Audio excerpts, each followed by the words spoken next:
Hello students, आज की class में हम बात करने वाले हैं linear equation in two variables class 10 chapter 3 की। हम करेंगे वर्ड प्रॉब्लम्स। तो सारी वर्ड प्रॉब्लम्स इस मेरे पास स्लाइड में है, पावर पॉइंट प्रेजेंटेशन में है। सो हम एक एक करके सारे क्वेश्चंस करने वाले हैं। और अगर वीडियो ज़्यादा लंबी बनेगी तो हम इसको 2 या 3 पार्ट्स में भी डिवाइड कर सकते हैं। सो आइए स्टार्ट करते हैं। तो सबसे पहला क्वेश्चन है, तीनों एक्सरसाइज के क्वेश्चन मैंने मिक्स करके यहाँ पर सिंपल सीक्वेंस में रखे हैं। 5 pencils and 7 pen cost together rupees 50, whereas 7 pencils and 5 pens together cost rupees 46. Find the cost of one pencil and that of one pen. अब देखो इसमें क्या करना रहता है ना, ये बहुत सिंपल है, ये बच्चों को जानते हैं कि कुछ पेन पेंसिल है, कुछ टेबल चेयर है, तो उनका कॉस्ट है। तो हमने बोला कि let the cost of one pencil, उसको हम x ले लेते हैं, और let the cost of one pen, उसको हम y लेट कर लेते हैं। अब देखो सिर्फ x और y लिखने से काम नहीं चलेगा, हमें इसका यूनिट देखना चाहिए। अगर ये कोई नंबर है, लाइक जैसे कि नंबर ऑफ, लेट्स से हमने बोला कि नंबर ऑफ टेबल, हमने बोला x, ये एकदम सफिशिएंट है बिकॉज नंबर की कोई और यूनिट नहीं होती है, इट्स जस्ट काउंटिंग। लेकिन इसने बोला the cost of one pencil, तो ये रुपीज में होगी या डॉलर्स में होगी, या you understand all that. So unit लगाना ना भूलें। तो अगर ये हमने x और ये y ले लिया तो आप सीधा फिर लिख सकते हैं according to question, 5 pencils and 7 pen cost together, तो 5x plus 7y equal to rupees 50। 5x क्यों किया? बिकॉज एक पेंसिल x रुपए की है, तो 5 पेंसिल कितने की होंगी? 5x की। अगर एक पेन 7 रुपीज का है तो 7 पेन कितने के होंगे? 7y रुपीज के। और 5 पेंसिल और 7 पेन का कॉस्ट मिलाकर कितना है? 50 रुपीज। ठीक है, अब दूसरी इक्वेशन आप बनाओ। एंड मैं तो लिख ही रहा हूँ, तो 7 pencils, 7x plus 5y, this will be equal to 46। These are the equations. और देखो हम आज एक हम खास काम क्या करेंगे इक्वेशंस में, because you have already learn कि इन इक्वेशंस को सॉल्व कैसे करना है। You can use elimination method और सब्सटीट्यूशन मेथड, बट आप प्रेफर करना है यहाँ पर elimination method. Use elimination method, and वो यूज कर आप इसको सॉल्व कर सकते हैं। तो आप इसको 7 से मल्टीप्लाई करो, इसको 5 से मल्टीप्लाई करो, and finally you will get your x and y. So I will leave it up to you to solve all the equations. What I will be doing is मैं आपको सारी की सारी वर्ड प्रॉब्लम्स को convert करके दूंगा equations में, and you can solve all those equations and finally get all your answers. Next question पे आ जाते हैं, हाफ द पैरेट। इसमें बच्चे बहुत गलती करते हैं। मैं आपसे एक छोटा सा क्वेश्चन पूछ रहा हूँ, व्हाट इज 36 मीटर? बहुत सारे बच्चे, 50% से ज्यादा बच्चे इस क्वेश्चन का सही आंसर नहीं कर पाते हैं। ठीक है, वीडियो को पॉज करो और बताओ कि 36 मीटर है क्या।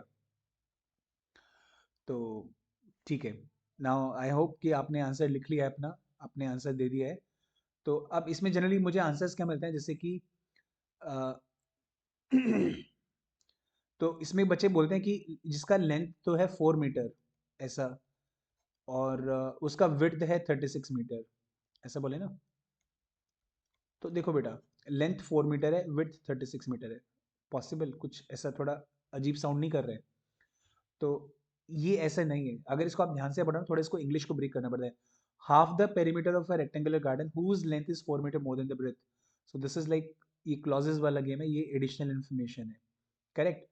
तो आप इसको ऐसे पढ़ोगे सीक्वेंस में, half the perimeter of a rectangular garden is 36 meters. So what is 36 meter?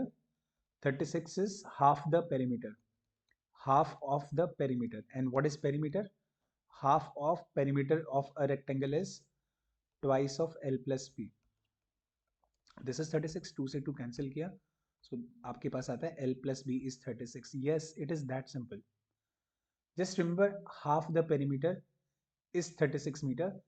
ये इंग्लिश का गेम है सारा, कि आपको दो कॉमर्स के बीच में कुछ इन्फॉर्मेशन दे देते हैं जो कि कुछ इससे कनेक्टेड रहती है, राइट। जैसे यहाँ पर गार्डन है, गार्डन के बारे में बताया, whose length is 4 metre more than its breadth. आप सब इंग्लिश में जानते हैं, ये सब आपने पढ़ा है। तो क्लॉजेस वगैरह इस तरह की चीज़ें आप पढ़ते हैं, जहाँ पे आप एक पर्टिकुलर चीज़ को डिफाइन करने के लिए एडिशनल इन्फॉर्मेशन देते हैं, और ये वही एडिशनल इन्फॉर्मेशन है, and that is what is helping you to understand more about the garden. तो लेकिन 36 क्या है? Half the perimeter. Now find the dimensions of the garden. और इसमें क्या इन्फॉर्मेशन गिवन है? Whose length is 4 metre more than its breadth और width. तो दूसरा यहाँ पर जो गलती होती है, लेंथ को बच्चे मान लेते हैं 4 मीटर, लेकिन 4 मीटर नहीं है, 4 metre more than the breadth है। तो इसको कैसे बना सकते हैं? अगर लेंथ बड़ी है ब्रेथ से तो L माइनस बी करेंगे तो 4 आएगा, करेक्ट। आप इसको ऐसे बना सकते हैं, लेंथ ज़्यादा है ब्रेथ से तो ऐसे करके भी बना सकते हैं। बाद में जब b को इधर लाएंगे तो L minus B equal to 4 आ जाएगा। So you get these two equations is fairly simple. इनको ऐड करेंगे सो 2L is equal to 40, L equal to 20। ये तो साफ साफ आ भी रहा है, बहुत छोटा सा आंसर निकलेगा। एंड अगर L की जगह यहाँ पर 20 रख देंगे सो यूल गेट 16।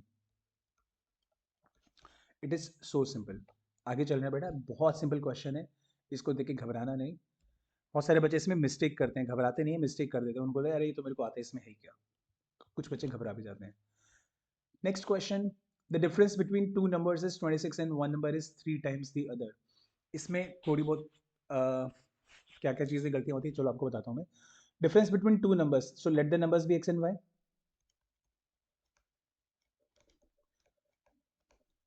अभी इसमें क्या रहता है ना, अगर नंबर्स को एक्स और वाई हमने ले लिया, लेकिन इसमें ऑर्डर का ध्यान रखना है। अब आपको आप डिफाइन कर लो x is greater than y, पहले ही डिफाइन कर लो, ओके। इसमें हम डिफाइन कर सकते हैं, राइट। तो आपने बोल दिया कि x is greater than y, so now the difference between the numbers is 26, तो x minus y will be 26। फिर तो एक्स बड़ा है तो ऐसे माइनस करना पड़ेगा। और दूसरा, one number is 3 times the other, तो क्या मैं ऐसे लिख दूं y is 3x? No, we can't write that, because हमने डिफाइन कर लिया ना x बड़ा है y से। क्योंकि x बड़ा है y से तभी तो हमने x माइनस वाई करके 26 निकाला। So now it should be what is it, one number is 3 times, so x is 3 times of y। It should be like this. So इससे आप बना लेंगे x minus 3y equal to 0। अगर आपने ऐसे solve करना है एलिमिनेशन से तो you can make it like this. Otherwise इससे डायरेक्टली इसके कहने का मतलब x minus y equal to 26 is one equation, x minus 3y equal to 0 is the other equation. Now, how do you want to solve it? It's all up to you. आप वैसे तो इसका use करके substitution से directly इसको कर सकते हो and it will be very easy to solve this. आगे चल रहे हैं। The larger of two supplementary angles exceed the smaller by 18 degrees. यहाँ पर क्या बोला है, supplementary angles.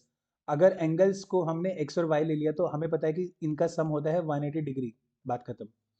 The larger of the two supplementary angles exceeds the smaller by 18 degrees. मुझे एक बताओ कि यहाँ पर कोई ऑर्डर है क्या कि x बड़ा होना चाहिए y बड़ा होना चाहिए? कोई ऑर्डर नहीं है, तो हमें कोई फर्क भी नहीं पड़ता। हमने बोला कि इसने बोला the larger exceeds the smaller. जहाँ पर ये वर्ड आया ना एक्सीड, बहुत सारे बच्चे बोलते हैं सर ये एक्सीड हमें नहीं पता क्या होता है। अरे भाई ये देखो, अगर मैंने बोला a एक्सीड्स b बाय 10, तो इसका मतलब क्या है, a बड़ा है b से, कितना बड़ा है 10, तो a माइनस बी करेंगे तो 10 आएगा, like that.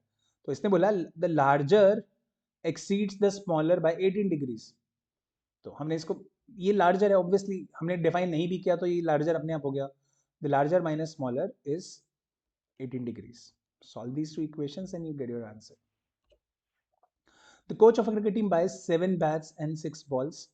So just like 7x plus 6y is 3800, and obviously you let them, let the cost of one bat is x and let the cost of one ball is rupees y. So now later she buys 3 bats and 5 balls. तो एक बार check कर लो, order check कर लो, 3 bats हैं और 7 bats हैं, correct. तो पहले मैंने ऐसे क्वेश्चंस देखे हुए, वो यहाँ पर ऑर्डर चेंज कर देते हैं। इधर पहले लिखेंगे बैट, फिर लिखेंगे बॉल, फिर इधर लिख देंगे पहले बॉल फिर लिखेंगे बैट, लेकिन बच्चा क्या करेगा, उसको फ्लो में पड़ जाएगा। बोलेगा 7x प्लस 6y और बोलेगा 3x प्लस 5, लेकिन इसने अगर ऑर्डर चेंज किया तो बच्चा फंस जाएगा वहाँ पर। So have to very carefully look for the order, don't miss that. Okay, 2 equations बन गए and they can be easily solve to get the answer. Okay, the taxi charges. Oh, this is like a wonderful question. So let's do this question, in the next class. And आज के लिए हम इतना ही रखते हैं, यहीं पे wind up करते हैं. So see you, catch you in the next video. Till then, keep learning and stay happy.